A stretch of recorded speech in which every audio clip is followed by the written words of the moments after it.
The Octavia. It's what made Skoda in India.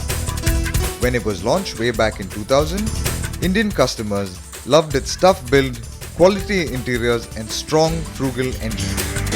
5 years on, Skoda medaled with a girl's name for the Generation 2 Octavia, and that brings us to today. Forget the Laura. The Octavia is back, and how. It's bigger, it's better and it's stronger than before.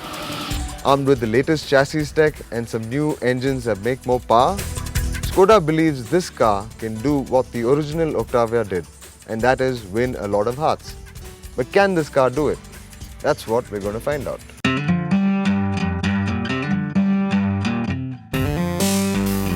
It looks rather tame, but it's a shape that grows on you. The more you look at it, the more you see how crisp the lines are. The chiseled headlamps, the new butterfly grille, and the smart chin really define the nose of the car. The lines on the sides are sharp, and it's only when you move to the rear that you see the uncanny resemblance to the Rapid. The slashes around the number plate and the C-shaped tail lamps look a bit too close to its cheaper cousin. The new Octavia is much bigger than the Laura, and what this translates to is a spacious cabin. Proof of which can be found right here. The driver's seat is set to my driving position, and just look at the legroom, it's tremendous. There's plenty of headroom as well, and the seat itself is very comfortable.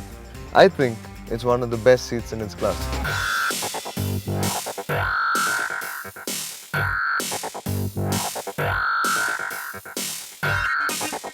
But even more impressive than the space is the up-end quality in this car.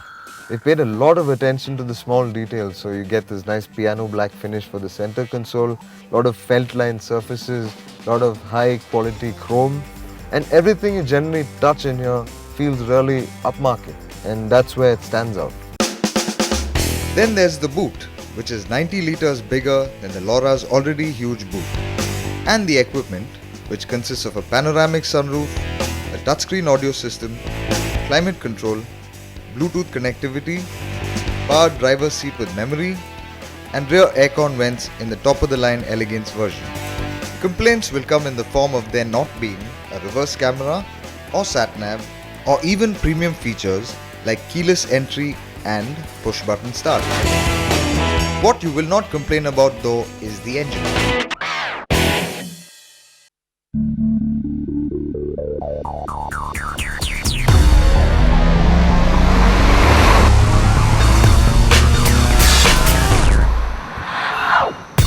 So I'm driving the 2-litre diesel. Couple of things about it. One, you get that typical, it's a bit gruff, the diesel, and when you rev it you get some noise, but it's not too bad, it's just there. The other more important thing is that the clutch, it engages a bit sharply, so it's easy to stall the engine when you're moving off. So what happens is, especially on a slope, you have to learn how to drive it, you rev it and slip the clutch a bit. The good bits are it's got 141 bhp and 32.6 kgm of torque, which makes it a very nice engine. It's peppy, it doesn't leave you wanting much more. There is a bit of lag below 2000 rpm and a spike of power, which makes it thrilling for some. But overall it's a very nice engine, it's a very nice package. Of course, there's a automatic which we drove last month, and that didn't have this lag problem because the auto works around it. It is quite impressive on the ride and handling front though. The diesel gets a non-independent torsion beam axle at the rear, unlike the petrol which is fully independent, and that has a few consequences. For example, it's a bit stiffer, so you get a bit more bump and thump, especially from the sharper potholes. Otherwise, the plus side is that it's a very flat, consistent ride at high speed, and you get tremendous stability from the suspension setup. As for the handling, it's got a quick steering, very good body control, lots of grip, especially because this mid-level ambition and the top-end elegance get an electronic differential lock for the front axle. That really helps. So with that power and the way the car is set up, it actually is quite a lot of fun to drive.